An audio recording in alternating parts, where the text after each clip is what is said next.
Na ką, labą dieną visiems ir dabar padarysiu trumpametražinį filmuką apie tai, kaip veikia mūsų visuomenė ir apie tai, kaip veikia mūsų policija. Ir kaip perskaičiu vieną komentarą apie tai, jog reikia pozityvo daugiau, tai man, žinokit, pozityvų būna ne kada aš moku, bet kada man moka. Pavyzdžiui, kaip Šarūnui Jasiukevičiui, ar ne? Pozityvu, jo? Sutinkat, daug pozityviau, kada tau duoda pinigus, o ne kada iš tavęs paima pinigus. Labai pozityvu, kada iš tavęs paima. Jeigu kažkas tai toksai pozityvus, tai aš norėčiau pamatyti tokį žmogų pas save ant slenksčio su 2 maišais pinigų. Ir pozityviai jūs man atiduosit, o aš juos pozityviai priimsiu. Tinka toksai variantas, tai va ir tas pozityvumas toksai. Ar tai negatyvumas? Ne, tai netgi ne negatyvumas, tai realybė ir faktai. Štai kokie tie faktai, pavyzdžiui. Šiandien atsiunčia man jau į laišką į e-mailą pranešimą, kad jau į policiją kviečiamas, nes kažkas apskundė. Kodėl apskundė? Todėl, kad per daug kalbu. Ir tos kalbos kažkam tai nuneša pelną labai stipriai, vagysčių pelną, turiu galvoj, ir aferizmų. Ir štai, kada juos apskundė, policija nereaguoja. Nėra jo. Labą dieną. Gražus oras šiandien laukia, sėdi, galvoji, žiūri ir panašu, kad kai kam smagu išeiti pasimėgauti, o kai kam smagu nusikaltimus padaryti.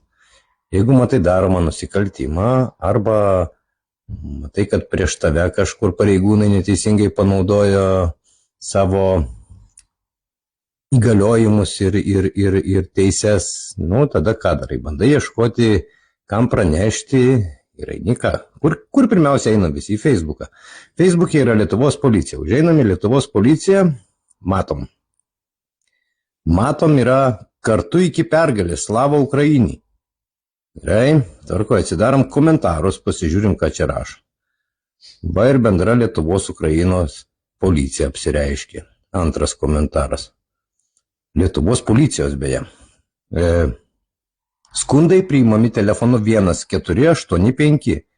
Ok, bandysime paskambinti tuo telefonu, pažiūrėsime, kas čia bus tuo paskambinus telefonu 1485.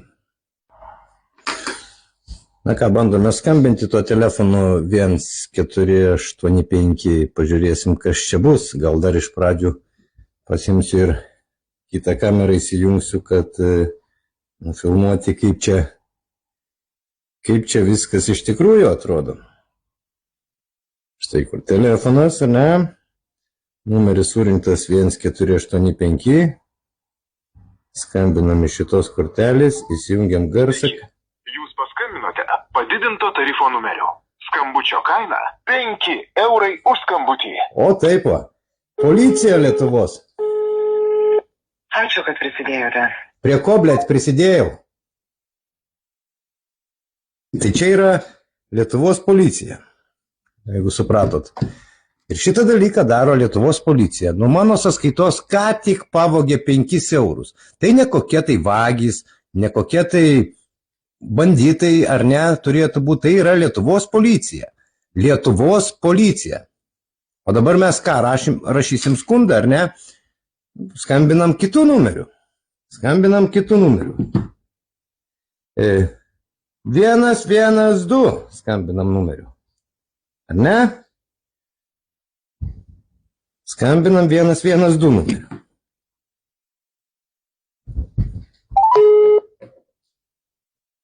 Žiūrim, ką turim. 112? Labą dieną. Labą dieną. Žiūrėkit, aš čia ką tik buvau Facebook'e užtikęs į Lietuvos policiją ir tenais buvo skundų numeris įdėtas Facebook'o. Lietuvos policijos paplatintas Facebook'e skundų numeris 1485. Paskambinau tuo numeriu, man pasakė padidinto tarifo, nuėmė nuo sąskaitos 5 eurus ir pasakė ačiū, kad prisidėjote. Prie ko prisidėjau, mane apvogė ką tik. Kokiu numeriu skambina? 1485, jūsų Facebook'o paskyroje, Lietuvos policijos Facebook'o paskyroje yra paplatintas Lietuvos policijos administratoriaus toks numeris, kaip skundų numeris. Tai dabar kaip čia bus man... Čia šitas 1485, tai čia yra tas radarom telefono numeris. Tai kodėl jisai platinamas kaip skundų numeris? Žinokit, čia yra policija gaisrinė greitoji, ką Lietuvos policija platina savo puslapyje, mes negalim atsakyti. O tai kaip dabar man parašyti skundą ant to, nes čia buvo vagystė ką tik padaryta? Būtent Lietuvos policijos puslapyje tas numeris, kaip skundų numeris. Taip, būtent Lietuvos policijos puslapyje po straipsnių komentaruose Lietuvos policijos administratoriaus vardu paviešintas būtent tas numeris. Ir kad neva, jeigu turite, o kokių, ta prasme, jeigu turite skundų, skambinčių to numeriu. Nu, aš toj pabandysiu užeiti į tą tinklalapį, atsidaryti tą puslapį, ar ne? Ir štai kur parašyta Lietuvos policija, skundai priimami telefonu 1485. Bet būtent, kad Lietuvos policija pasidalinus. Tai būtent Lietuvos policija pasidalinus. Galite užeiti, žinot, koks straipsnis Lietuvos policija kartu iki pergalės. Audinė tenais nufotografuota atidarytom durelėm. Dabar užeinat į komentarus ir antras komentaras berods. Ir matom štai tokį reikaliuką. Bet komentaruose, ar ne, tas numeris įkeltas? Taip, komentaruose, bet jis įkeltas Lietuvos policija administratoriaus vardu. Tai čia nėra taip, kad kažkas tai iš svetimų parašė ar dar kažką. Čia Lietuvos policija taip daro. Ir Lietuvos policija panašu, kad apvogė dabar ką tik mane. Supratau, minutėlė, jeigu galit, nepadėkite ragelio, gerai? Gerai. Vyksta jungimas. Nepadėkite ragelio. Vyksta jungimas. Nepadėkite ragelio. Vyksta jungimas. Nepadėkite ragelio. Vyksta jungimas. Nepadėkite ragelio. Vyksta jungimas. Nepadėkite ragelio. Vyksta jungimas. Nepadėkite ragelio. Vyksta jungimas. Nepadėkite ragelio. Vyksta jungimas. Nepadėkite ragelio. Vyksta jungimas. Nepadėkite ragelio. Vyksta jungimas. Nepadėsiu aš to ragelio. Nepadėkite ragelio. Nepadėkite ragelio. Vyksta jungimas. Nepadėkite ragelio. Vyksta jungimas. Nepadėkite ragelio. Vyksta jungimas.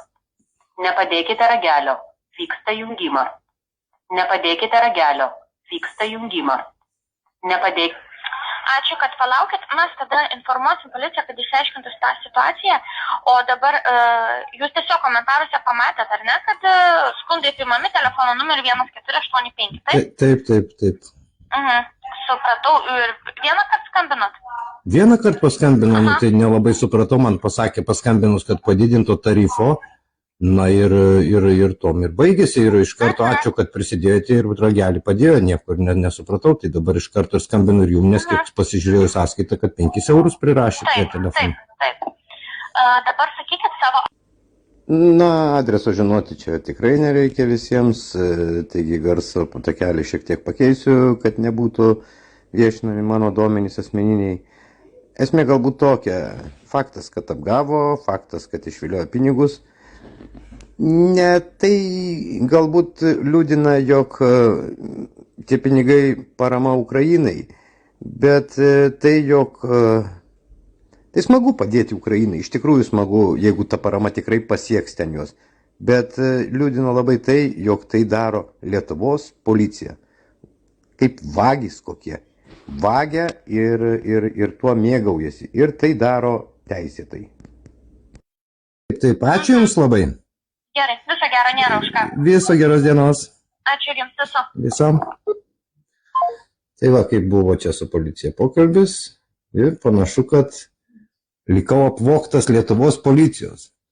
Na žinot, kada šaudo į žmonės atvažiavę sušaudo, kada riša prie lovos, kada muša viešai, pargriauna gatvėje ar iš mašinus, kaip Antano atveju, lupa per jėgą, tai jau banditizmo metodai nebestebina. Bet jau čia grinai grįžtam atgal į 90-osius, ar kaip čia dabar, nes dabar jau vagia. Ir dar klausimas kyla dėl telefoninių sukčių. Tai ką kalbėti, jeigu policija tai daro? Ginti, saugoti, padėti. Dabar, kaip sako, padėjėjo darbas geriausias yra tikriausiai. Gali padėti visur ant visų.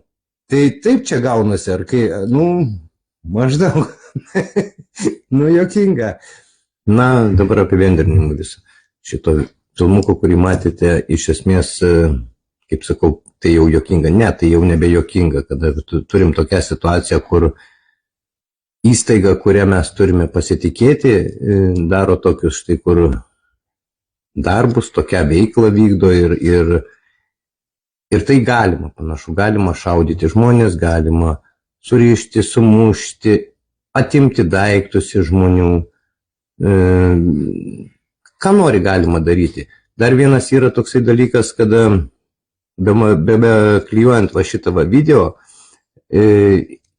papuolė į rankas dar vienas toksai kaip ir įrodymas, nežinau, tai virtualaus patrulio, kada virtualus patrulis platina uždraustą simboliką kartu su Lietuvos policija. Pavyzdžiui, štai kur iš video buvau padaręs, jau seniai buvau padaręs apie tai, kaip policija apvogė ant 5 eurų mane. Bet nėra tų 5 eurų.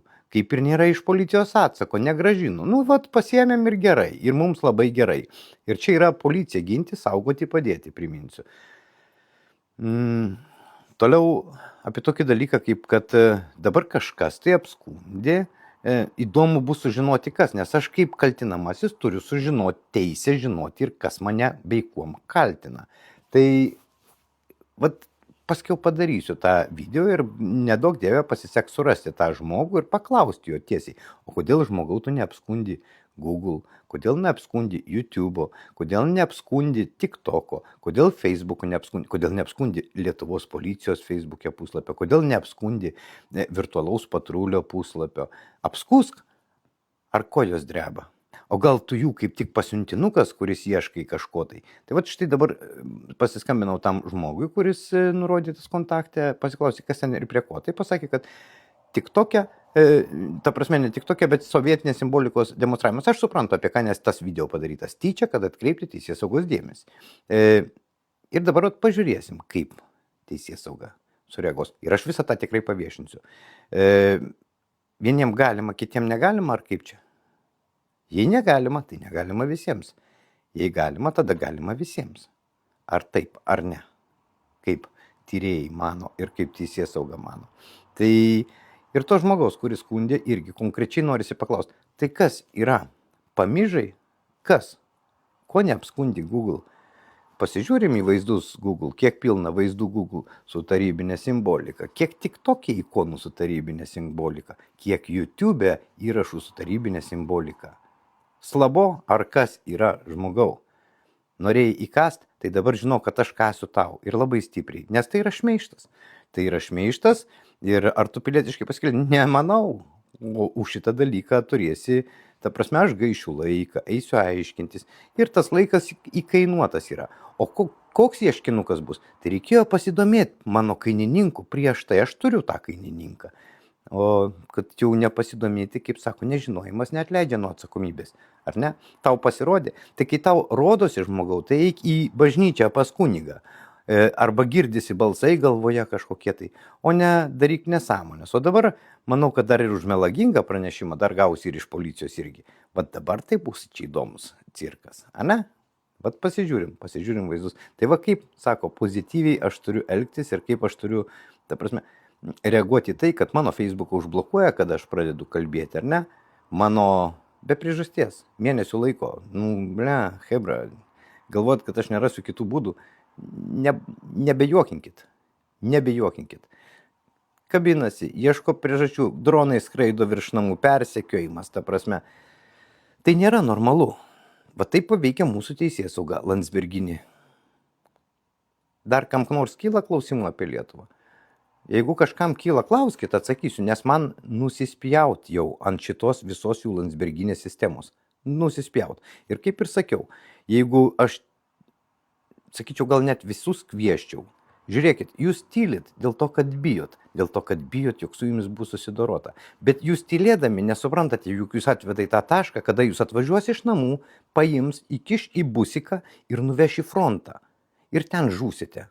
Bijodami, žūsite, tik ten žūsite, ne už savo interesus. Dabar jeigu jūs kalbėsite ir išsakysite ir eisite, protestuosite ir nesutiksite su šitom nesąmonėm, jūs bent ginsitės savo interesus, o ne kažkieno tai. Ne Landsbergio vilą Graikijoje, ne jo mokykla, ne jo žmonos mokykla Lietuvoje, Vilniuje ir visoje Lietuvoje, sakykime, yra. Ne šitų susmirdusių vagių iš valdžios interesus ir turtus, bet savo asmeninius interesus ir namus jūs ginsite šiandien.